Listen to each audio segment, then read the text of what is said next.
Dear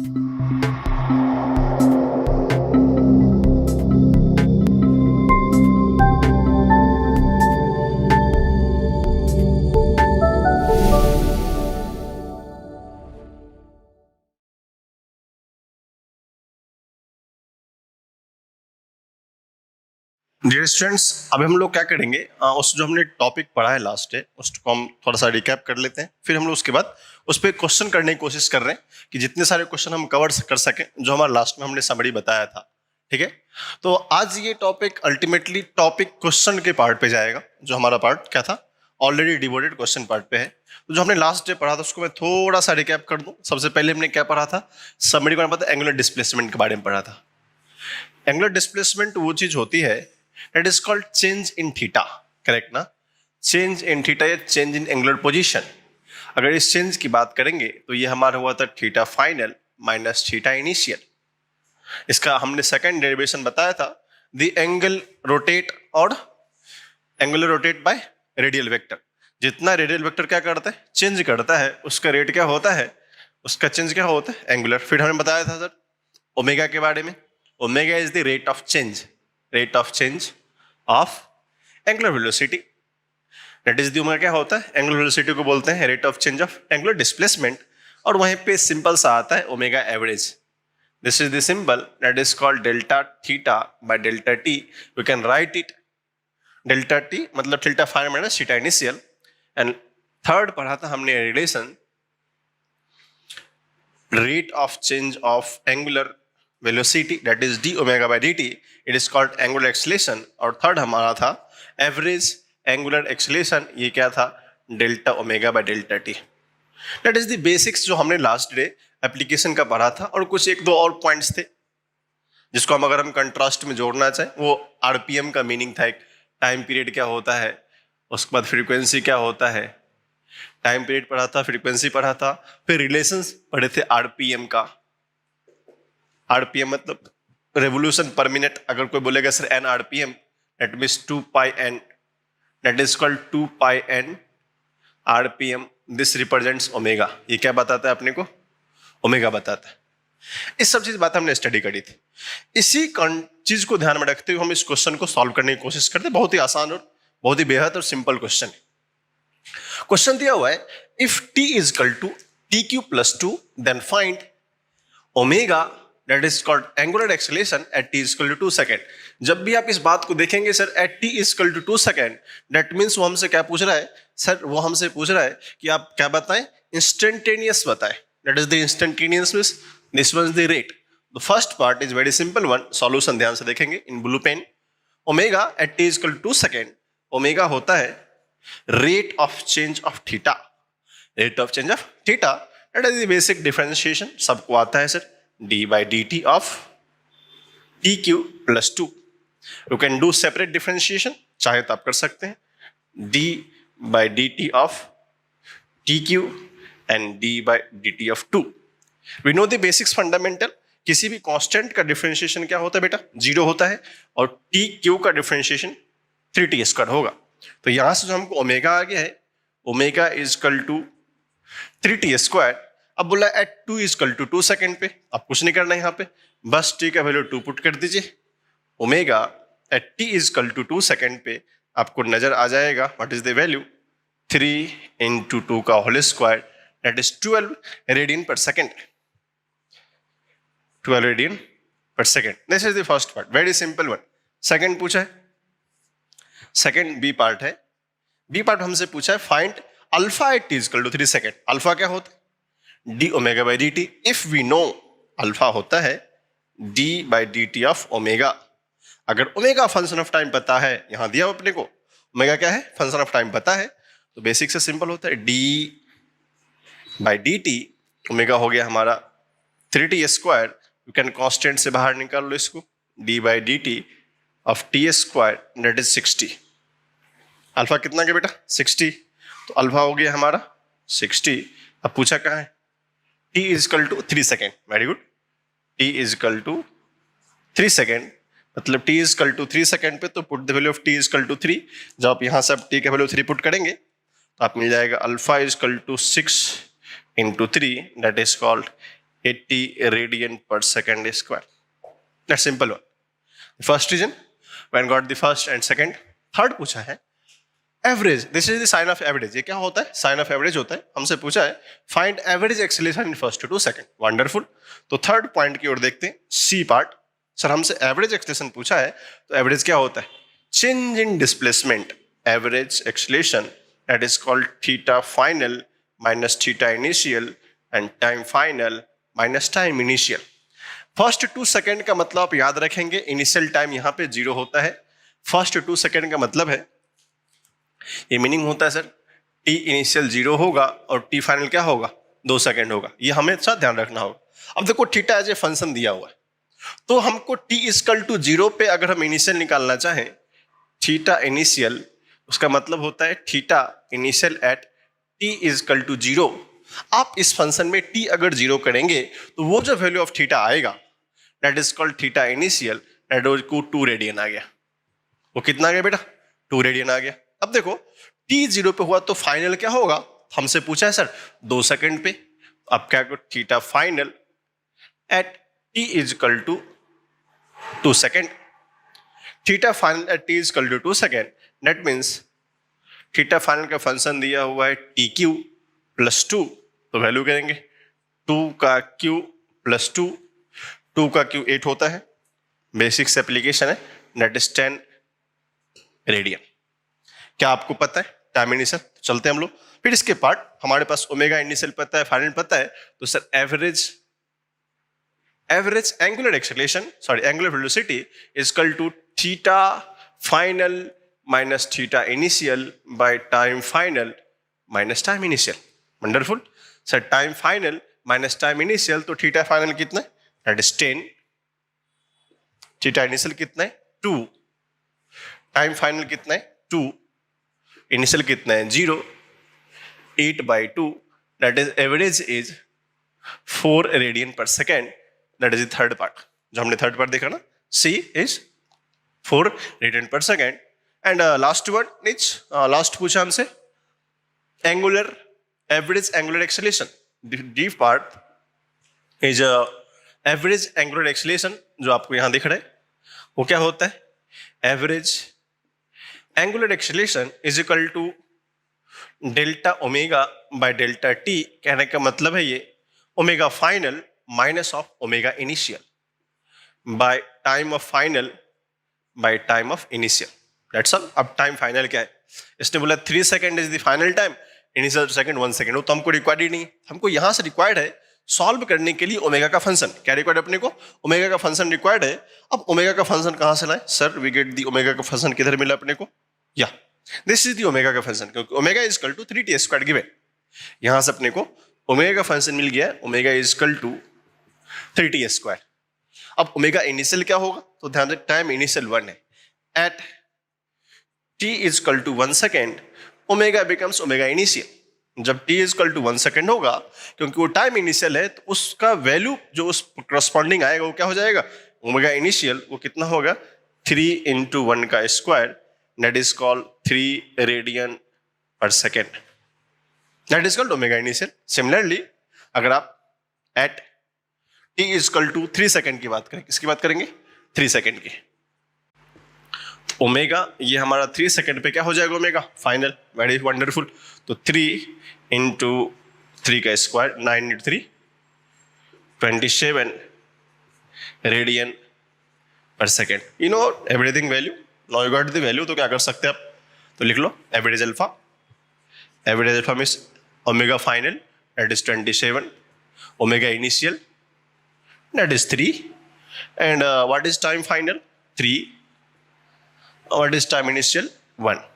तो got the value. क्या होगा बेटा? 27 माइनस 3 दैट इज 24 बाई 2. इसका मतलब ये हो जाएगा 12 रेडियन पर सेकेंड स्क्वायर.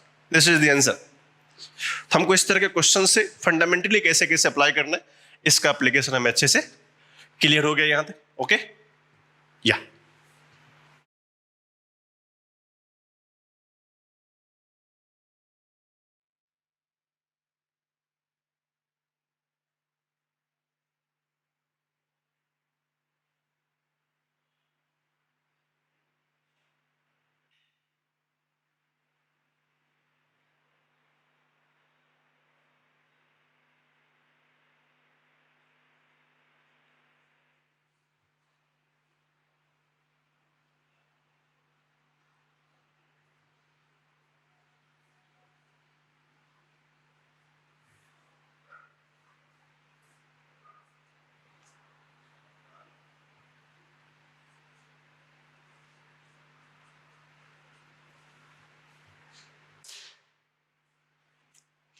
अब देखो, वो जो इक्वेशन था हमारा फर्स्ट एप्लीकेशन था, इस सेकंड एग्जांपल में जो हमारा इलस्ट्रेशन है, उस इलस्ट्रेशन हम थोड़ा उसका रेसिप्रोकल पार्ट करने की कोशिश करते हैं। बहुत वंडरफुल क्वेश्चन है, ध्यान से देखेंगे। Find the angle covered by particle in first 4 second. अब ये बात जब भी पढ़ें क्वेश्चन फर्स्ट 4 सेकंड, तो एक बात आपको यहाँ से अननोन होनी चाहिए कि time initial and time final का बाउंडेड कर दिया है। तो मैं यहीं से आपको क्लियर कर देता हूँ, अगर आप फर्स्ट 4 सेकंड का सोच रहे हैं तो टाइम इनिशियल t 0 होता है and time final that is 4 second होता है। इस क्वेश्चन को पहले ही क्लियर कर दे कि सर फर्स्ट 4 सेकंड में क्या at t equal to 4 second की बात हो रही है, नहीं, वो कुछ अलग बात है, ठीक है। बोला if omega equal to 2t plus 2 एक फंक्शन दिया है, omega equal to 2t plus 2 जो फंक्शन गिवन, तो बताओ एंगल कवर्ड बाय कितना होगा। वी नो द रिलेशन, अभी जो हमने रिलेशन देखा, इफ अगर ओमेगा फंक्शन ऑफ टाइम दिया हुआ है, if omega function of time दिया हुआ है 2t plus 2, omega is the given function of time 2t plus 2, then we know that, हमको क्या पता है यहां से, we know that the relation. अब रिलेशन क्या क्या पता है, from the circular point of view जो हमने लास्ट में पढ़ा था, we know that the rate of change of angle और angle cover that is called angular displacement is equal to omega. क्या हमने पढ़ी थी। तो क्या यहां से जो डिफरेंशिएशन का रेसिप्रोकल फॉर्म होता है, तो क्या हम यहां से delta theta is equal to omega dt लिख सकते हैं। Yes sir. जब भी इस तरह का क्वेश्चन होता है तो omega is the function of time, we apply the integration, this is the sign of integration. तो जब हम इंटीग्रेशन अप्लाई करते हैं तो ये डी थीटा दैट इज, तो हमको वही तो ढूंढना है कितना एंगल कवर्ड करेगा। इफ अगर ओमेगा दिया होगा, omega is the function that is 2t plus 2 dt, और टाइम लिमिट की बाउंड्री दी है कि सर फर्स्ट 4 सेकंड में, इसका मतलब है कि सर 0 से 4 सेकंड ये जाते जाते ये पार्टिकल कितना डिस्टेंस ट्रेवल करेगा। तो मान लेते हैं इनिशियली कुछ थीटा नहीं होगा, फाइनली कुछ थीटा हो जाएगा। तो that's called theta minus 0 at the separate integration. आप चाहे तो इसको सेपरेट कर सकते हैं, नहीं तो आराम से दें till 2t dt plus 2 dt, limit 0 से 4, लिमिट 0 से 4, ठीक है। इसको अगर वन वे और लिखना चाहें तो कांस्टेंट को हम बाहर निकालते हैं, इंटीग्रेशन का रूल होता है। अगर जिनको नहीं आता है उनको इंटीग्रेशन का थोड़ा सा फॉर्म है, आप याद रखेंगे, बहुत ही सिंपल फॉर्म होता है। अगर आपको नहीं पता है तो ध्यान रखेंगे, इफ कोई फंक्शन दिया हुआ है x to the power n dx, x to the power n dx दिया होता है, तो उसका इंटीग्रेशन होता है, आपको पता है, x to the power n plus 1 by n plus 1। Math में यहाँ पर एक प्लस सी होता है, उसको हम बोलते हैं इंडिफिनिट इंटीग्रेशन, x प्लस सी होता है, बट हम उसको यहाँ से लिमिट से हटा देंगे। लिमिट का एप्लीकेशन अभी हम बताएंगे क्या होता है, करेक्ट है। तो 2 हमने बाहर किया और क्या बचे t dt लिमिट 0 से 4 प्लस 2 बाहर करेंगे और dt 0 से 4। और आप एक बात और याद रखेंगे, किसी भी कांस्टेंट का डिफरेंशिएशन, अगर यहाँ पे a लिख दूं मैं, a dt है, इसका इंटीग्रेशन at प्लस सी हो जाएगा। अगर यहाँ पे a का वैल्यू 1 होगा, अगर इफ a का वैल्यू यहाँ पे 1 हो जाए तो रिजल्ट क्या हो जाएगा, t प्लस सी। तो बात याद रखेंगे, dt का इंटीग्रेशन सिर्फ t होता है या dx का x होता है। तो इसको हम आगे बढ़ाते हैं। सो थीटा जो वैल्यू हमारा आया, थीटा इज इक्वल टू 2 बाहर किया, ये पावर 1 है, 2 t to the power 1 plus 1 by 1 plus 1 from the rule. अगर n का पावर 1 है तो 1 प्लस 1 डिवाइडेड बाय 0 से 4 प्लस 2 बाहर कर लो यहाँ से, 2 is going outside, dt is called d integration 0 से 4। That is the point. और सिंपल होता है, अगर आप इस 2 को इस 2 से कैंसिल कर सकते हैं, वेरी गुड। फिर क्या होगा, ये हो जाएगा t स्क्वायर लिमिट 0 से 4 प्लस 2t लिमिट 0 से 4। सबसे पहले हम अपर लिमिट पुट करते हैं, 4 का स्क्वायर माइनस 0 का स्क्वायर, 2 इंटू 4 माइनस 2 इंटू 0, ये टर्म कैंसिल, ये टर्म कैंसिल, क्योंकि 2 इंटू 0 क्या होता है बेटा, 0 ही होता है। ये 0 हो जाए, कितने बचे, 4 का square 16 plus 8, 16 plus 8 is called 24, 24 radian, that is called radian is the answer you can write in.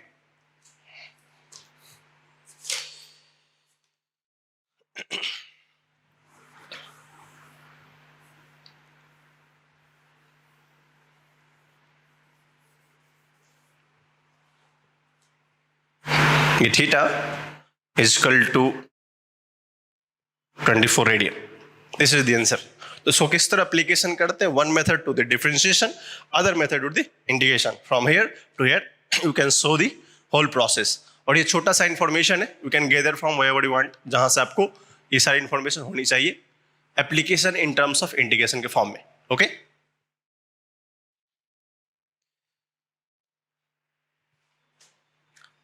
अब देखिए, इस इलस्ट्रेशन के बाद हम लोग एक नया सा इलस्ट्रेशन का फॉर्म क्रिएट करते हैं, जो इस एग्जाम में थोड़ा हमको नया सा एप्लीकेशन दिखेगा। क्वेश्चन दिया हुआ है, if omega is equal to theta square plus 5 then find angular acceleration at theta is equal to 2। Sir अभी तक जो इलस्ट्रेशन का पार्ट था उसमें एक नया सा कुछ कंस्ट्रक्टिव पॉइंट हमारे नजर में आया कि सर अगर हमको दिया हुआ है omega, omega as a function of theta, मतलब omega is equal to theta square plus 5, theta square plus 5, तो how can you create the relation of alpha? अब अल्फा पूछा हमसे, तो एक रिलेशन को ये पता है, अगर आपको पता होगा, alpha is all about D omega by D T. Alpha क्या होता है? D omega by D T. अगर इसको हम लिखना चाहें तो एक और फॉर्म होता है, अगर इसको लिखना आप ऐसे भी लिख सकते, इसको d two theta by D t square. आपको सेकेंड डेरिवेटिव ऑफ थीटा, क्योंकि first derivative of theta is called omega and second derivative of theta is called alpha. अगर उस टर्म को हम एक्सप्लेन करना चाहें तो एक नया टर्म होता है, जिस तरह आपको मैं पहले बताऊंगा, omega d omega by d theta. ये भी एक्सप्रेशन होता है। इसको समझने के लिए हम दूर नहीं जाएंगे, मैकेनिक्स का हेल्प लेते हैं। जो मैकेनिक्स आपको बताया गया था, आपको पता होगा sir acceleration is equal to होता है d v by D t. लेकिन v को अगर हम dx बाई डी टी लिखें, v को अगर हम dx बाई डी टी लिखें, तो हम यहां से dx बाई डी टी को कुछ ऐसा लिख सकते हैं क्या? That is called dx into dx by D T. क्योंकि ये dx बाई डी टी जो टर्म में कंट्रीब्यूट होता है, तो यहां से हम लोग कॉमन निकाल सकते हैं dx by D t called velocity. ये टर्म क्या हो जाएगा? This term is called velocity, तो ये होता है velocity d v by d x. ये टर्म आपने मैकेनिक्स में सुना होगा। एक रिलेशन होता है एक्सीलरेशन का, v d v by d x. Similar relation हम लोग यहां पे क्रिएट करते हैं इस क्वेश्चन के लिए भी, क्योंकि जब भी ओमेगा फंक्शन ऑफ डिस्प्लेसमेंट है, कौन सा? एंगुलर डिस्प्लेसमेंट है, तो सर उस वाले केस में कुछ इस तरह रिलेशंस क्रिएट करने पड़ेंगे कि जिस रिलेशन से हम उसको फाइंड कर सकते हैं। क्योंकि यहां पर न ये टाइम का फंक्शन दिया है, न थीटा का सेपरेट फंक्शन दिया है। तो जिस मेथड को हमने यहाँ v d v by d x रखा था, हम लोग इसको ऐसे भी कर सकते हैं। कोई देखना चाहे तो यहाँ से अल्फा इज इक्वल टू होता है D omega by D T. Yes sir, अगर इसको मैं लिखना चाहूँ तो क्या लिख सकता हूँ? D omega by d theta. अगर आप ऊपर डी थीटा से मल्टीप्लाई कर दिया, अभी क्या हो जाएगा? D T. ये बात आप समझ गए, इसको मैं हटा देता हूँ। ठीक है, ऐसे लिख सकते हैं इसको। तो ये जो हमारा D theta by D T that is itself A omega. ये क्या होता है? खुद ब खुद ओमेगा होता है सर। तो सर ये हो जाएगा omega d omega by d theta. तो ये जो अल्फा है, अब क्या पूछा है? At theta is equal to 2 radian. Okay sir, alpha at theta is equal to 2 radian, that means you find the omega at 2 radian and then find d omega by d theta at 2 radian. तो हमारे पास दो challenge है sir. Challenge क्या है कि हमको omega निकालना है, तो ओमेगा तो मैं निकाल सकता हूँ ओमेगा, तो पहले यहां से फाइंड करना शुरू करते क्या क्या रिक्वायर्ड है हमको सॉल्यूशन को सॉल्व करने के लिए। This is the formula, actually formula ये है। तो क्या निकालना पड़ेगा? ओमेगा निकालना पड़ेगा। तो ओमेगा दिया हुआ है, omega is equal to theta square plus 5। Theta 2 ले लें। If theta is equal to 2, तो यहां से हमको ओमेगा मिल जाएगा 2 का square plus 5, that is 4 plus 5 9। तो क्या हमको ओमेगा मिल गया? अब क्या पूछा sir? D omega by d theta. आप इसको डिफरेंशिएट कर दो, तो क्या हो जाएगा? D omega by d theta that is D by d theta of theta square plus 5। तो थीटा स्क्वायर का डिफरेंशिएशन 2 थीटा, आपको पता ही है ये कितना हो जाएगा। और कांस्टेंट का डिफरेंशिएशन क्या होता है? 0। तो ये हो जाएगा d omega by d theta at T is equal to 2 radian. क्या रहेगा? थीटा इज इक्वल टू कितना हो जाएगा? 2 इंटू 2 दैट इज 4। चलो सिंपल है सर, ये मिल गया, ये मिल गया, पुट कर दो।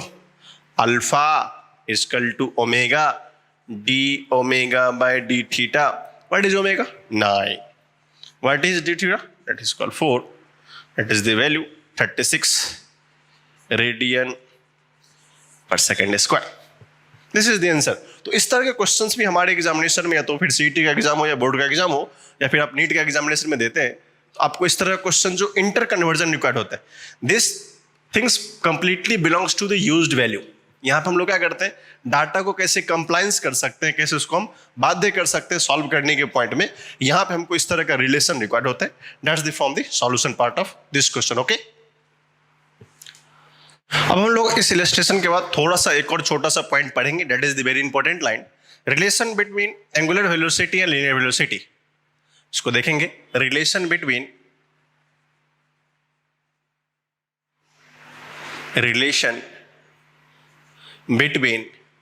angular velocity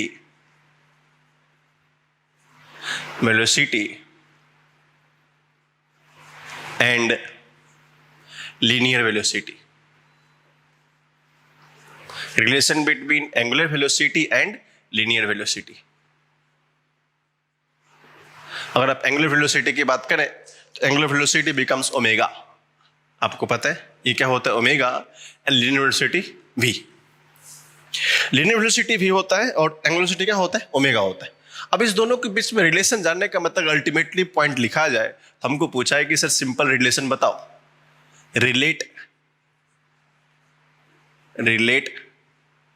omega and v.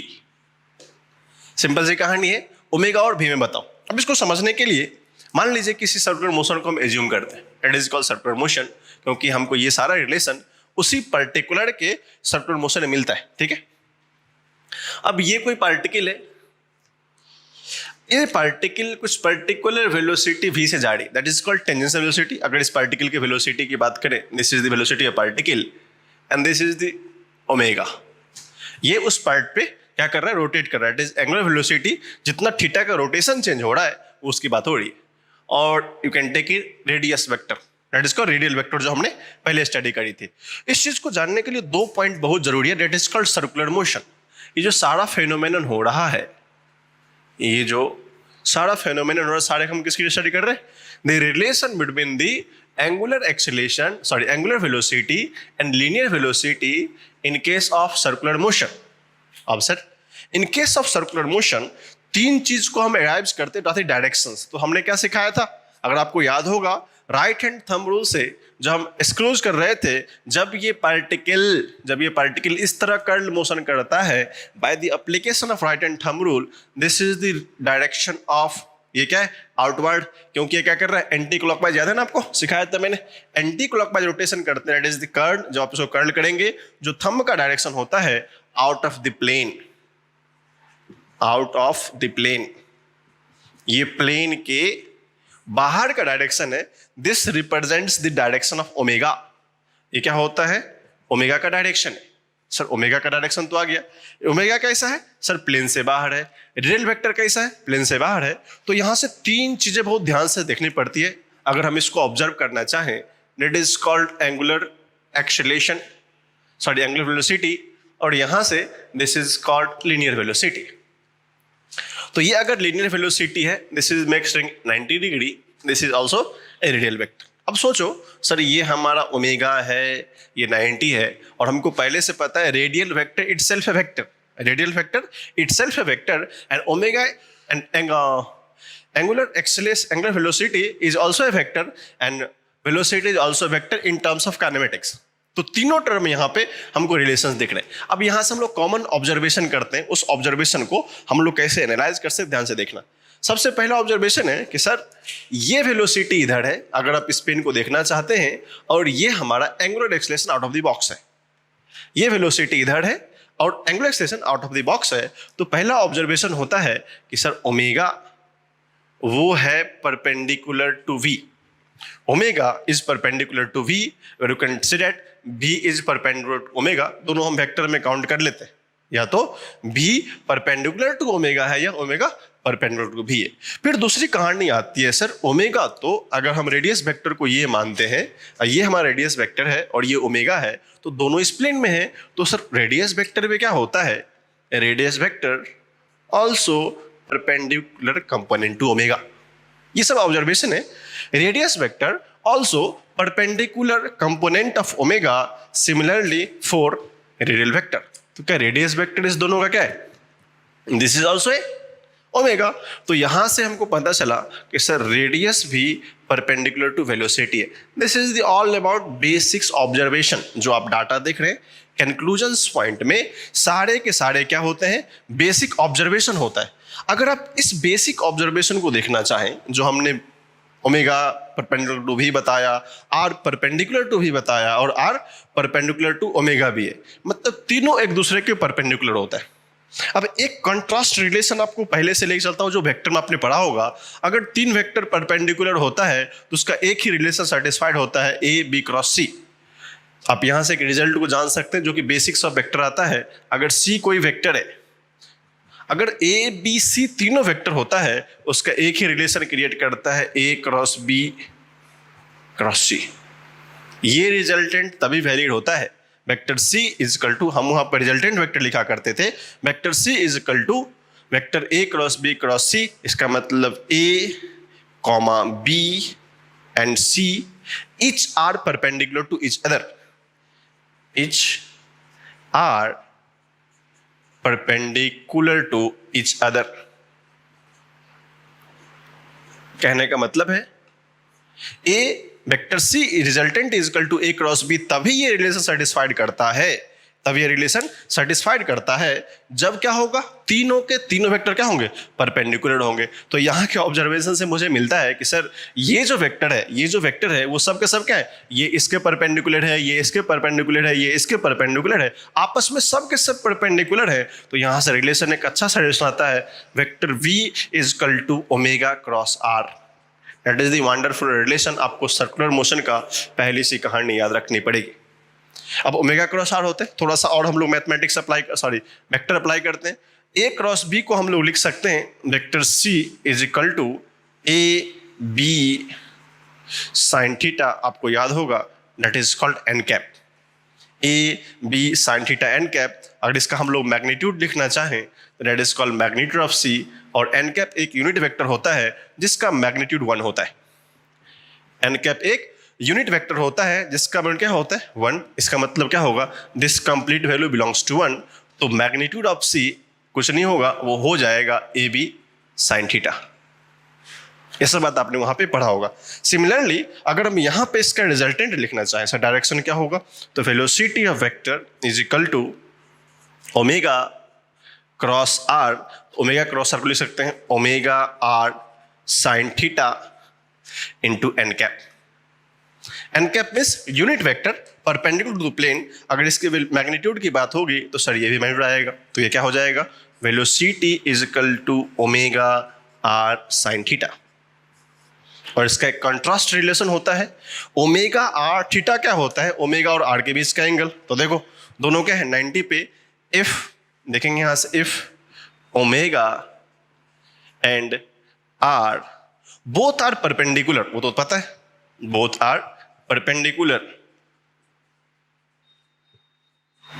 Then पता है सर जब दोनों पर तो थीटा कितना हो जाएगा?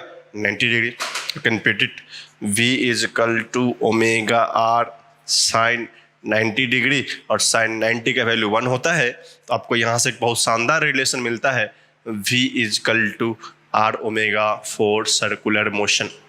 दिस इज द मैग्नीट्यूड का रिलेशन होता है। और ये क्या होता है? वेक्टर रिलेशन होता है। हमारे छोटे छोटे एग्जामिनेशन में अगर आप बोर्ड की बात करें, सीटी की बात करें, उसमें ये सभी ऑब्जेक्टिव क्वेश्चन में आ सकते हैं। What is the relation between the angular velocity and linear velocity? This is the part which can understand wonderfully. इसको आप अच्छे से समझ सकते हैं रिलेशन पॉइंट ऑफ व्यू से। ये हमारा बेसिक पार्ट था जो हमने वेक्टर में पढ़ा था कि vector A cross B cross C की कहानी में किस तरह अप्लाई कर सकते हैं। This is the small relation about linear velocity and angular velocity. Okay, अब देखो हम जो नेक्स्ट रिलेशन पढ़ेंगे that is called relative angular velocity. छोटा सा टर्म है, फॉर्मूला इंपोर्टेंट हमारे लिए। Relative angular velocity, relative angular velocity.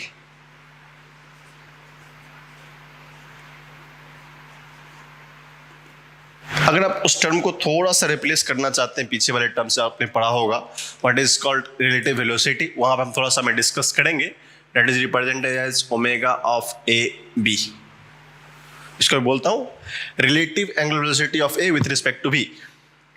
इसको रीड कर सकते हैं omega A B angular velocity of A with respect to B. आपने जिस तरह रिलेटिव वेलोसिटी पढ़ा था ना, angular velocity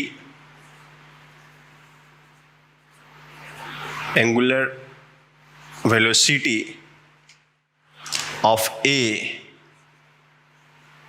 with respect to B।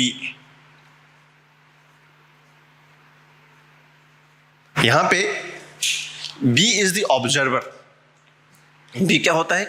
Observer होता है। B represents to B observer, जिसके रिस्पेक्ट में हम डिस्कस करते हैं B क्या होता है? ऑब्जर्वर। अब इसको समझने का सिंपल सा फंडा होता है, जिस तरह मैं वहां की रिलेटिव वेलोसिटी की बात करता हूं, तो velocity of A with respect to B थोड़ा सा जान लेते हैं। Velocity of A with respect to B जब हम लिखा करते थे तो क्या होता था? Velocity of A minus velocity of B. It depends on three circumstance. अगर उसकी बात करें, अगर दोनों सेम ही डायरेक्शन में जा रहा होता है, अगर दोनों सेम ही डायरेक्शन में जा रहा होता है, VA भी इधर जा रहा होता है और VB भी इधर जा रहा होता है।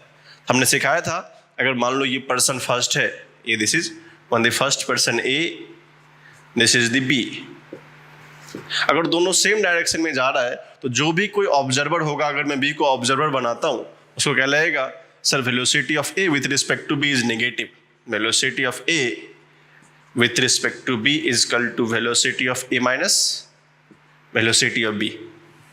लेकिन अगर दोनों का डायरेक्शन अपोजिट कर दें, you can write in other manner also. कोई बोलेगा सर ऐसा नहीं लिख सकते, velocity of B with respect to S, you can write whatever you want, this is the simple formula.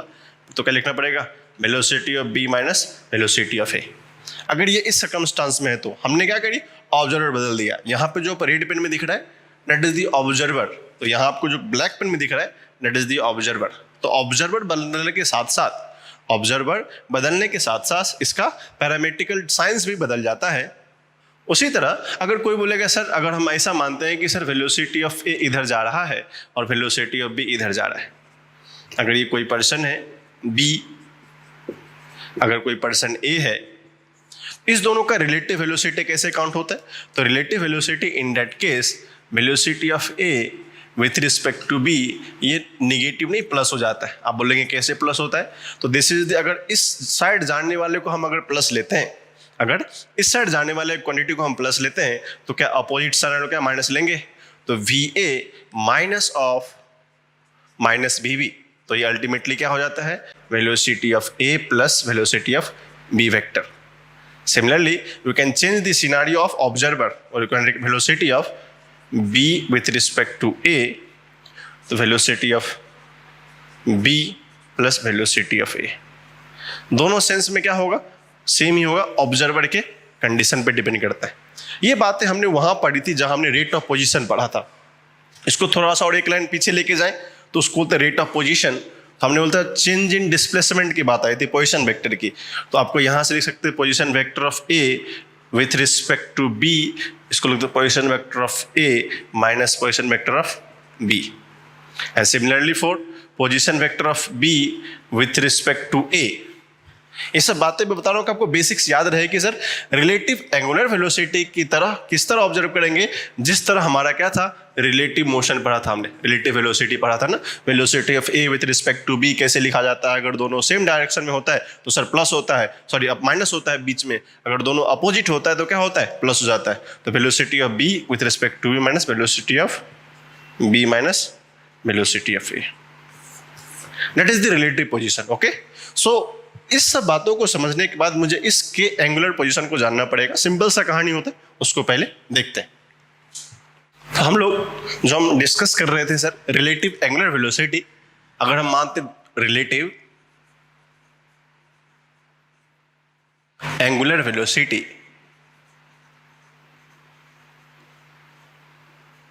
अब देखो रिलेटिव एंगुलर वेलोसिटी में दो कंट्रास्टिकल पॉइंट थे कि कैसे एनालाइज किया जाए। तो दो ऑब्जर्वर ध्यान से देखेंगे। मान लो कोई पार्टिकल है, कोई पार्टिकल है जिसको हमने क्या बोला? Omega of A with respect to B. तो किसका लिखा ऑब्जर्वर कौन है, तो ऑब्जर्वर यहां पे होगा, दैट इज कॉल्ड ए, और ये क्या है, बी ऑब्जर्वर है। अगर ये कोई पार्टिकल सर्कुलर मोशन में कुछ इस तरह के वेलोसिटी से चल रहा है, बस में ध्यान दें यहाँ पे, इस तरह के वेलोसिटी से चल रहा है, आपको पता होगा अगर ये फिक्स्ड पॉइंट होगा तो कुछ इस तरह का सर्कुलर पाथ है कवर करेगा, that is the path of the circle. तो अगर यहाँ कोई ऑब्जर्वर ओमेगा ऑब्जर्व कर रहा है, पहले पार्टिकल यहाँ पे था फिर यहाँ पे था, ये ऑब्जर्वर इसके पोजिशन में चेंज देख रहा है। इनिशियली ये पार्टिकल यहाँ पे था और फाइनली यहाँ पहुँच गया, दैट इज द चेंज। तो वहाँ से हम डिफाइन करते हैं angular velocity of A with respect to B is equal to velocity of the component, कौन सा component, perpendicular component divided by distance between A and B। in generally ये हमारा circular path होता है तो हम लोग इसको रेडियस ले लेते हैं, लेकिन the perpendicular component किसका, इससे जो perpendicular component होगा divided by AB और BA, the distance between them। अगर हमको यहाँ से angular वेलोसिटी का रिलेटिव भी परपेंडिकुलर कंपोनेंट बाय आर आता है, तो उसको हम लोग थोड़ा सा और इलस्ट्रेशन में कैसे ला सकते हैं। लॉजिकली जिस डिस्टेंस से काउंट हो रहा है, जिस डिस्टेंस से वो काउंट हो रहा है, this is the perpendicular component. ये क्या है हमारा, this is the perpendicular component. अगर वो कंपोनेंट किसी और से इसमें होगा तो हमको एवरेज के फॉर्म में निकालने के लिए, हमको एंगुलर एक्सेलरेशन का रिलेटिव निकालने के लिए omega A B is equal to perpendicular component of velocity, that is called perpendicular component of velocity, and this is the distance between two of them, the distance between them that is the point, और हमको मान सकते हैं r is the distance between them. कोई बोलेगा sir scenario अगर बदल जाए जो, तो मान लो यही पॉइंट हमारा बी है और ये पॉइंट हमारा कोई वेलोसिटी है जा रहा है, वेलोसिटी मान लेते हैं उसका हम लोग भी मान लेते हैं, तो क्या होगा, अगर ये थीटा है और ये ए है, ये फिर से ओमेगा से ऑब्जर्व कर रहे हैं और ये कुछ इस तरह के वेलोसिटी से जा रहा होगा, हमको कुछ रिक्वायर्ड नहीं है। अब कैसा हो सकता है, you can take any of them. इसको दो कंपोनेंट ध्यान रखना है, दो कंपोनेंट इसके कर लेंगे। सबसे पहले वो क्या होगा हमारा v sine theta, this is the component we sine theta divided by v cos theta. अगर इसके बीच का डिस्टेंस आर दिया हुआ है, बीच का डिस्टेंस आर दिया हुआ है, तो हम साधारण से सबसे पहले क्या ढूंढा है, परपेंडिकुलर कंपोनेंट ढूंढो। क्या ढूंढना अपने को, सर हमने परपेंडिकुलर कंपोनेंट ढूंढा दिस डिस्टेंस, तो यहां से आप बोल सकते हैं sir angular relative velocity, relative angular velocity is equal to perpendicular component by distance A B. जो लिखना चाहे आप देख लो। What is the perpendicular component, we sine theta, ये हमारा हो जाएगा V sine theta by R, this one.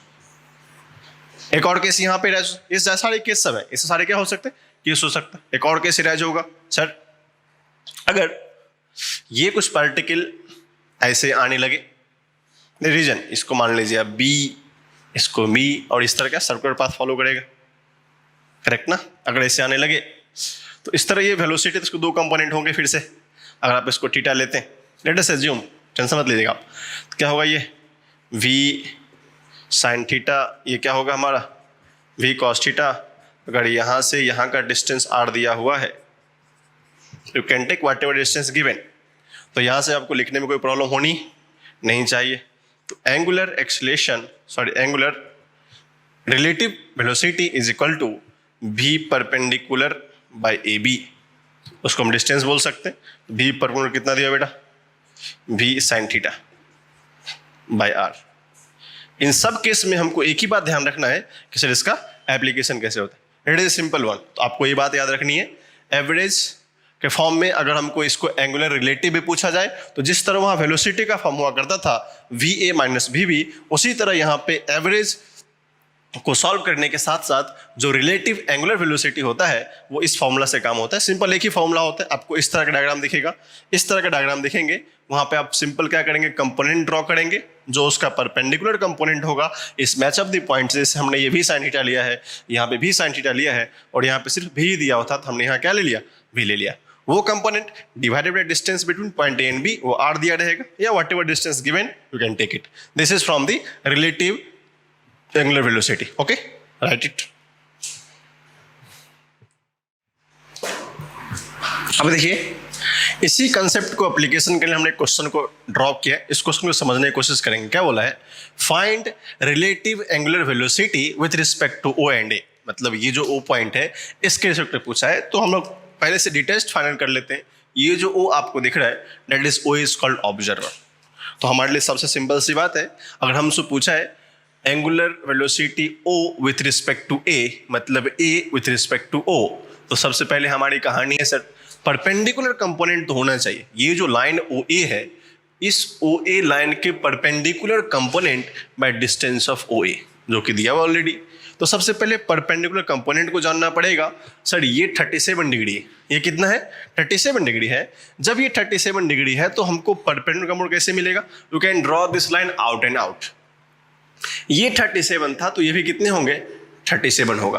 अब परपेंडिकुलर कंपोनेंट के लिए हमें क्या करना है? इसको एक्सपेंड करना पड़ेगा from the two angle of concept. दो पार्ट्स क्या करना पड़ेगा? ब्रेक करना पड़ेगा। अब देखो ये 20 है, जिसके साथ कॉस होता है, जिसके साथ एंगल अटैच्ड होता है, वो साइड क्या होता है? कॉस में जाता है। तो ये पार्ट हो जाएगा 20 cos 37, ये हमारा हो जाएगा 20 cos 37, this component 20 sin 37।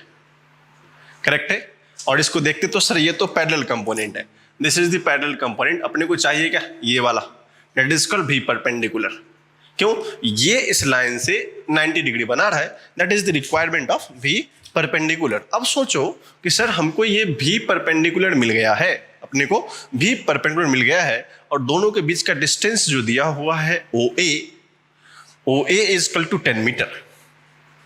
O A is equal to 10 meter, that is R. उसको अब चाहो तो आर मान लो, लेट अस अज्यूम कि हाँ ये सर्कुलर पाथ से करेगा कुछ। तो भी परपेंडिकुलर का जो कंपोनेंट हमको मिला है, v perpendicular is equal to 20 sin 37।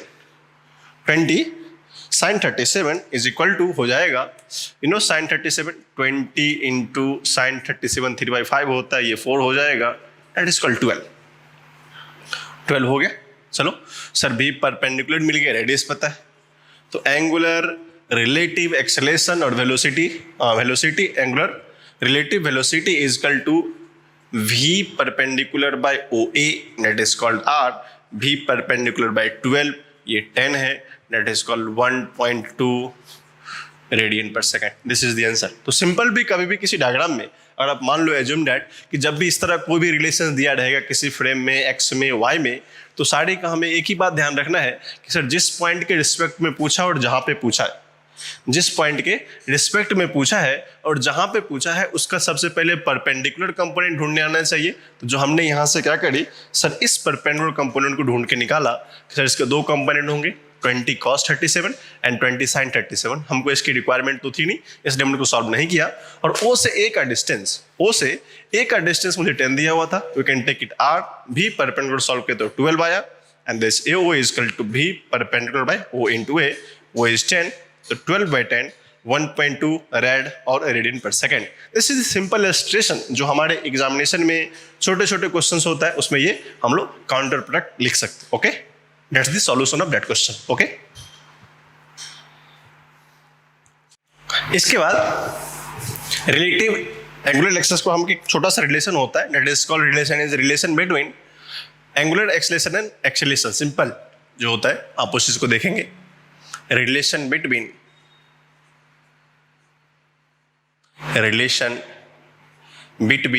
A and alpha. A represent simple acceleration, alpha represents angular acceleration. अब इस दोनों में रिलेशन हमको जानना जरूरी है, क्या क्या होता है कंटेक्चुअल पॉइंट, उस पर कंसंट्रेट करेंगे। डेरिवेशंस पॉइंट होता है वी नो डैट, हमको पता क्या होता है, वी नो डैट, क्या पता है देखो। अभी रिलेशन देखा, relation between v and r, relation between v and omega, angular velocity and linear velocity में रिलेशन देखा था। क्या आया था रिलेशन, उस रिलेशन को कैसे हम लोग काउंटर आउट कर सकते हैं, that is the called relation v is equal to omega cross r। This is the relation. अब क्या होता है, इसी रिलेशन में हम लोग को थोड़ा सा क्या करेंगे, दोनों साइड डिफरेंशिएशन ले ले, we take differentiation both side. यहाँ पे ये भी वेरिएबल है, ये वेरिएबल है, उसको कंसंट्रेट करने की कोशिश करेंगे। Take DC represent differentiation coefficient, एक डिफरेंशिएशन बोथ साइड, एक डिफरेंशिएशन बोथ साइड होता क्या है सर, अगर डिफरेंशिएशन लेंगे तो कहने का मतलब होता है D by D T of velocity vector, D by D T of velocity vector and D by D T of omega cross R. This is the simple sum. अब देखो ओमेगा क्रॉस आर में दोनों का relations लिखना बहुत जरूरी है, omega cross are में दोनों का रिलेशन लिखना बहुत जरूरी है। ओमेगा क्रॉस आर में ये हमारा वेक्टर फॉर्म था। अब इसको हम क्या कर सकते हैं, तो डिफरेंशिएशन प्रोडक्ट फॉर्म होता है। उसके लिए मैं थोड़ा सा एक रिजल्ट लिख देता हूं, आपको याद होगा D by D T of अगर दो फंक्शन हो जाए u और v in to product form, तो क्या करते हैं सर, पहले वाले को बाहर निकालते, दूसरे वाले को डिफरेंशिएट करते, फिर क्या करते हैं दूसरे वाले को बाहर निकालते, पहले वाले को डिफरेंशिएट करते हैं। This is the rule. इसको बोलते हैं product form of differentiation, product of differentiation. ये क्या होता है, प्रोडक्ट ऑफ डिफरेंशिएशन, इसको मान लेंगे आप, प्रोडक्ट ऑफ डिफरेंशिएशन होता है। उसी तरह सर यहां पर हम तो दो फॉर्म है, dv by D T, you know rate of change of velocity is called acceleration, तो यहां से आपको मिल जाएगा d by D T is called acceleration, लेकिन यहां भी रिक्वायरमेंट है क्या, d by D T of omega cross r, ये वेक्टर का एसोसिएट्स लॉ होता है, plus omega cross d by D T of r। दोनों बात को ध्यान से समझेंगे। ओमेगा ये वेक्टर का एसोसिएट्स लॉ होता है, हम लोग कैसे बाहर करते उसको ध्यान से देखेंगे। अब देखो ओमेगा आ गया, तो सर ये जो टर्म होता है आपको पहले से पता होगा, मैं फिर से डाउन कर दूं, अल्फा जो होता है वो रेट ऑफ चेंज ऑफ क्या होता है, वो एंगुलर वेलोसिटी होता है। क्या ये अल्फा है, तो लिख सकते हो total acceleration alpha cross R, alpha is also velocity, alpha cross are that is called, और यहां पे से D R by D T rate of change of position is called velocity. ठीक है, क्या लिख सकते हैं इसको, अभी उसको बाहर लिख लेते हम लोग, omega cross D R by D T.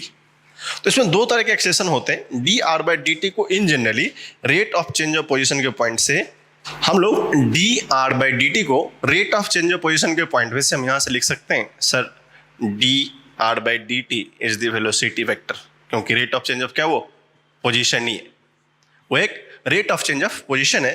तो यहां से हमको आ जाएगा acceleration is equal to alpha cross R plus omega cross V.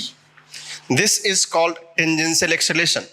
ये जो टर्म आपको दिख रहा है this is called tangential acceleration. Discuss करेंगे what is tangential acceleration, that is called tangential acceleration, this is called centripetal या radial acceleration. जो second वाला होता है इसको हम लोग क्या बोलते हैं, रेडियल या centripetal acceleration, that is called radial acceleration, या उसका दूसरा नाम क्या होता है, सेंट्रीपिटल एक्सीलरेशन, सेंट्रीपिटल एक्सीलरेशन।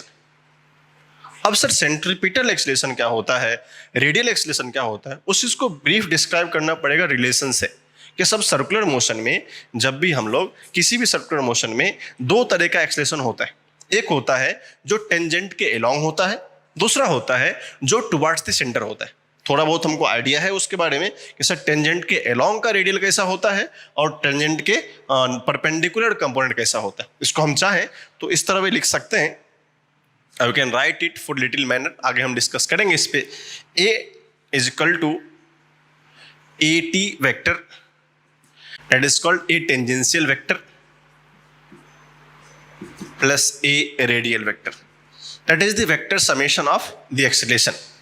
तो ए टेंजेंशियल क्या होता है, ए रेडियल क्या होता है, थोड़ा सा और इसको डिस्क्रिप्टिव मैनर में देखेंगे डायग्राम के थ्रू, बट ये रिलेशन हमको यहां से अल्फा एंड ए में आने वाला है, क्योंकि this is the relation alpha and many more things. Okay,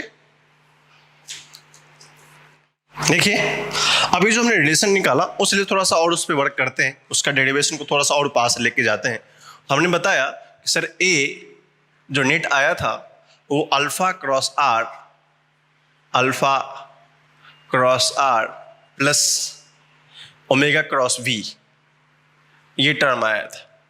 हमने कहा क्या sir, this term is called tangential acceleration and this term is called radial, हमने वहां पे लिख के रखा है, ठीक है। अब हमको टेंजेंशियल और रेडियल में किस तरह रिलेशंस निकालने आने चाहिए उस बात पे हम लोग थोड़ा देखते हैं। मान लो कि ये अगर सर्कुलर मोशन होता, अगर ये सर्कुलर मोशन होता तो उसमें दो तरीके की बातें होती कि हमको डायरेक्शन से निकालने के लिए अल्फा का डायरेक्शन, और अल्फा और आर दोनों परपेंडिकुलर होता है, बिकॉज अल्फा का डायरेक्शन निकाला होता है ओमेगा डायरेक्शन से। ओमेगा क्रॉस बी या तो इनवर्ड होगा नहीं तो डाउनवर्ड होगा। अगर आप इस रेडियस वेक्टर को देखें, अगर इस पर्टिकुलर पॉइंट की बात करें, ये हमारा रेडियल वेक्टर है, ये हमारा रेडियल वेक्टर है और ये हमारा ओ है। This is the called velocity vector, जो कि इस पॉइंट पे ट्रेवलिंग कर रहा होता है। तो ओमेगा अगर इस पॉइंट पे इस तरह बाहर घूम रहा है तो ओमेगा जब कुछ कर्ल होता है दैट इज कॉल्ड रेट। तो रेट से बताता है अल्फा का डायरेक्शन यहाँ क्या होगा, out of the plane. Out of the plane होने का मतलब है ये प्लेन के परपेंडिकुलर होगा। तो सर जब प्लेन के परपेंडिकुलर होगा इसका मतलब क्या होता है, आउट ऑफ प्लेन। क्यों, अगर इसको आप कर्ल करेंगे ओमेगा के साथ, क्या करेंगे, कर्ल करेंगे, तो जो थंब का डायरेक्शन होगा जिधर ओमेगा जाएगी उधर क्या होगा, अल्फा भी जाएगा। तो यहां से ऑब्जर्वेशन होता है sir alpha is perpendicular to R, alpha is perpendicular to R. तो हमने जो नया एब्रिविएशन दिया था टेंजेंशियल एक्सेलरेशन, तो ए टेंजेंशियल इज इक्वल टू होता है अल्फा क्रॉस आर।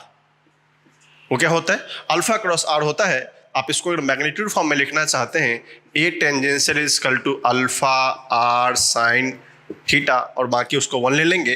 तो सर दोनों टेंजेंशियल क्या है, परपेंडिकुलर है, it means theta is equal to 90 degree. तो जो फर्स्ट रिलेशन आता है alpha tangential is equal to A of are,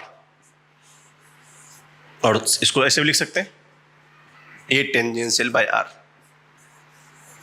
दोनों रिलेशन पैरेलली चलता है। सिमिलरली जब हम बी क्रॉस आर की बात करते हैं तो सर सेकेंड इक्वेशन था ओमेगा क्रॉस बी। ओमेगा भी सर प्लेन के बाहर ही है, ओमेगा भी क्या है, प्लेन के बाहर ही है। तो सेकेंड कंपोनेंट में ओमेगा भी परपेंडिकुलर है किससे, भी से, क्योंकि दोनों तो एक दूसरे के 90 पे है। जब ओमेगा भी से परपेंडिकुलर है that means theta between both of them is 90 degree. अभी भी क्या होगा, दोनों के बीच का कितना होगा, 90 होगा। This terms is called radial acceleration, या उसको ए सेंट्रीपिटली बोलते हैं। 2-3 नाम हो सकता है, इसको हम लोग ए सेंट्रीपिटली बोल सकते हैं और इसको ए रेडियली बोल सकते हैं। वो क्या हो रहा है सर, ओमेगा क्रॉस बी। अगर आप इसका मैग्नीट्यूड जानना चाहते हैं तो सर ओमेगा क्रॉस बी का मैग्नीट्यूड होगा ओमेगा भी साइन थीटा। अगर दोनों के बीच का साइन थीटा क्या है, 90 डिग्री, तो सर ए रेडियल या ए सेंट्रीपिटल इज इक्वल टू होता है ओमेगा इंटू वी। ये तो यहां से है, लेकिन जो सर्कुलर इक्वेशन था वहां हमने रिलेशन क्या निकाला था, v is equal to are omega होता है। तो v is equal to are omega, तो आपको ये कहानी पता है, v इज इक्वल टू जब आर ओमेगा होगा तो यहां से ए सेंट्रीपिटल का एक नया सा फॉर्म आ जाएगा दैट इज कॉल्ड, ये आप लिख सकते हैं v is equal to are omega, A centripetal omega into R omega. एक फॉर्म होता है ओमेगा स्क्वायर आर। तो यहां से सेंट्रीपिटल एक्सेलरेशन होगा omega square R. This is the first one. But अगर कोई बोलेगा सर अगर आप ओमेगा को रिप्लेस करना चाहते हैं omega equal to V by R, तो आपको एक नया इक्वेशन मिलेगा v by R into this is called V square by R. The relations between AC and the acceleration net, this is called tangential acceleration, this is called centripetal acceleration और called radial acceleration। जिस बात को आप यहाँ से contradictory manner में अच्छे से समझ सकते हैं कि सर टेंजेंशियल में क्या था, रेडियल में क्या था, और ये relation U into V form में क्या था, जिसको हमने 2 पार्ट में बाइफर्गेशन करके दोनों डिफरेंट रिलेशन को क्रिएट किया। Okay, that's from here. Now we move to next. अब देखिए जो रिलेशन हमने क्रिएट करी है, छोटा सा एग्जांपल है, बहुत ही छोटे हैं, आप इसको सॉल्व करना चाहेंगे। एनसीईआरटी बेस्ड क्वेश्चन है, एनसीईआरटी का क्वेश्चन है। बोला कि a insect trapped in a circular globe of radius 12 centimetre. एक इंसेक्ट है, पता है मकड़ी उकड़ी होता है कुछ, तो वो एक सर्कुलर ग्लोब में फंस गया है। जैसे आपने देखा उसको क्या करता है, एक सर्कुलर पार्ट बना लेता है। अगर आप थोड़ा सा एनालाइज करेंगे तो देखिए मकड़ी लोग क्या करता है, ऐसा कुछ पार्ट बना लेता है, करेक्ट है, इसे रोल का पाथ होता है। वो फंस गया कितना वाले में, उसका एक रेडियस दिया हुआ था, वो 12 सेंटीमीटर रेडियस वाले सर्कुलर एरिया में फंस गया है। वो क्या कर रहा है, मूविंग एलोंग ए ग्रूव, मतलब ये पाथ तुमको दिख रहा है ना, इस पाथ में घूमते घूमते घूमते वो क्या कर रहा है, 7 रेवोल्यूशन इन 100 सेकेंड।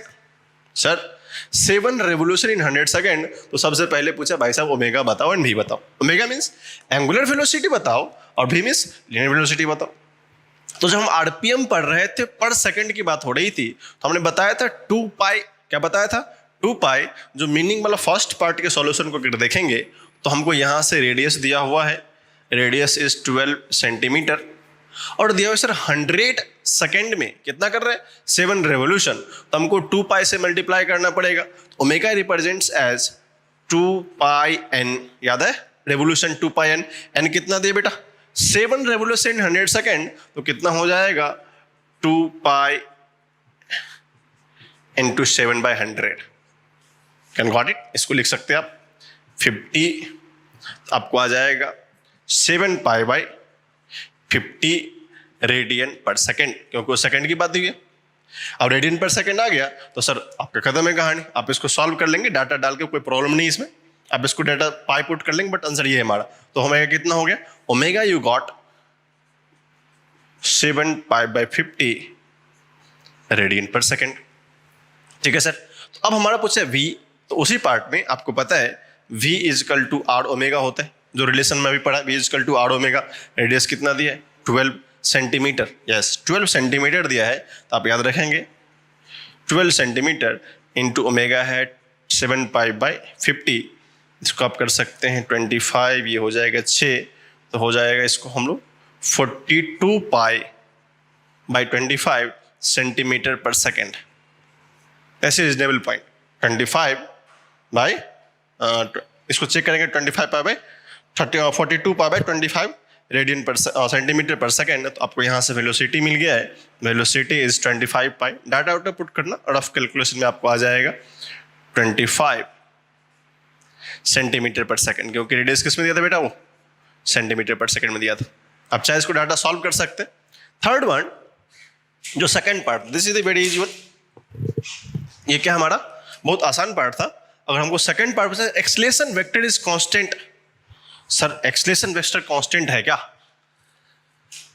क्या एक्सलेशन वेक्टर हमारा कांस्टेंट है, उस बात को हमको जानना है।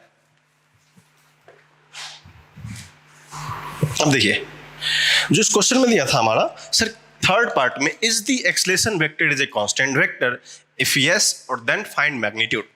हमको दो बात यहां समझ में आई, सर इसके जो वेलोसिटी वो वेरिएबल नहीं है। वेलोसिटी जब भी कांस्टेंट होता है तो दो तरह का एक्सलेशन हमने पढ़ा था, एक पढ़ा था टेंजेंशियल, दूसरा क्या होता है radial. Tangential acceleration rate of change of speed, अगर इसमें चेंज होगा उसमें क्या होगा, इसमें चेंज होगा। आपको अगर मैं बता रहा हूँ सेकेंड पार्ट से, अगर नेट एक्सलेशन की बात हो रही है तो ये हमारा था a tangential vector plus a radial vector.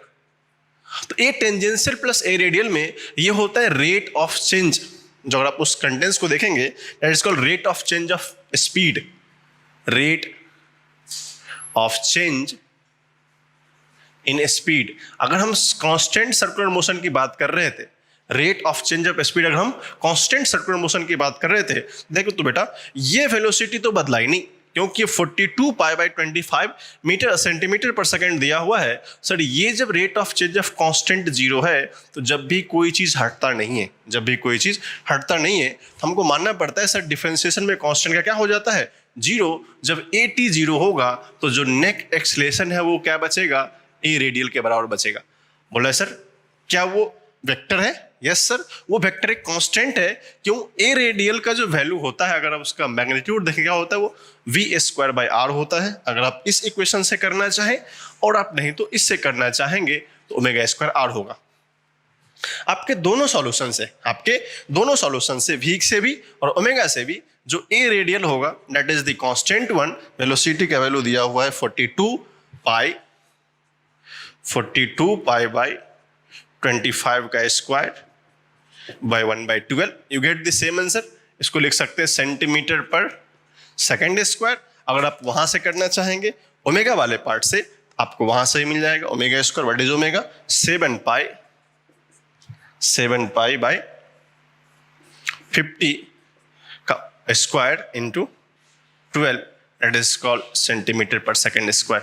They both are the same answer. जहाँ से आप इसको आप कलेक्ट कर सकते हैं. Yes sir, this is a constant vector. क्यों सर, ये वेरिएबल्स तो है नहीं, बाकी सब क्या है, कांस्टेंट है, जिसका वैल्यू कितना है.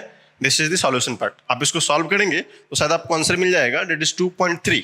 ये जो वैल्यू आ रहा है, ए रेडियल यहाँ से आ रहा है 2.3 centimetre per second square, and remaining is given there. Velocity is 5.3. Velocity 5.3 centimetre per second, and omega is 0.44 radian per second. सब वैल्यू चेक कर लेंगे आप लोग. 0.44 radian per second. This is the answer. Okay, तो आज that's from today point we will start the next assignment, next level of understanding of circular motion. अगर हम अगले दिन पढ़ेंगे तो सर्कुलर मोशन का और advance application in the different part of application. So thank you from today.